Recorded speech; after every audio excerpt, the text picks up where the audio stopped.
নির্যাতনের প্রমাণ নেই, হিরো আলমের স্ত্রী শ্বশুরকে আদালতে ভৎসনা। স্ত্রীকে পেটানোর মামলায় কারাবন্দী আশরাফুল হোসেন আলম ওরফে হিরো আলমের সঙ্গে আপোষ করতে চান তার শ্বশুরবাড়ির লোকজন। এই লক্ষ্যে আদালতে আপোষনামা দিয়ে তার জামিন চেয়ে আবেদন করেন স্ত্রী ও শ্বশুর। কিন্তু জামিন আবেদন নাকচ করে হিরো আলমের স্ত্রী এবং শ্বশুরকে ভৎসনা করেছে আদালত।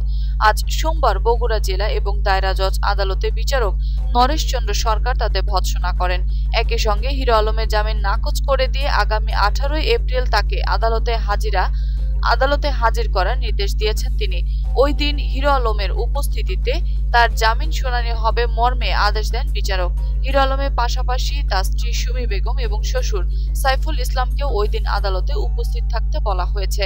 আদালত সূত্র জানায়, হিরো আলম দ্বিতীয় বিয়ে করার অভিযোগে স্ত্রীকে মারধর করেন এমন বক্তব্যের সপক্ষে প্রমাণ দিতে পারেননি তার শ্বশুর এবং স্ত্রী, তাই আদালত দুজনকে ভৎসনা করেন।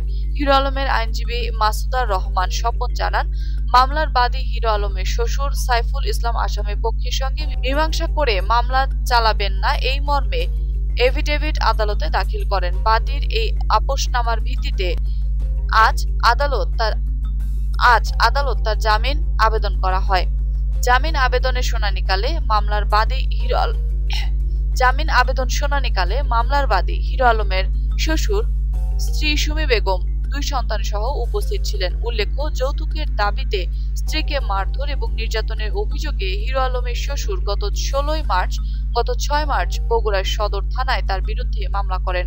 ওই রাতেই পুলিশ হিরো আলমকে গ্রেপ্তার করেন এবং পরদিন আদালতে হাজির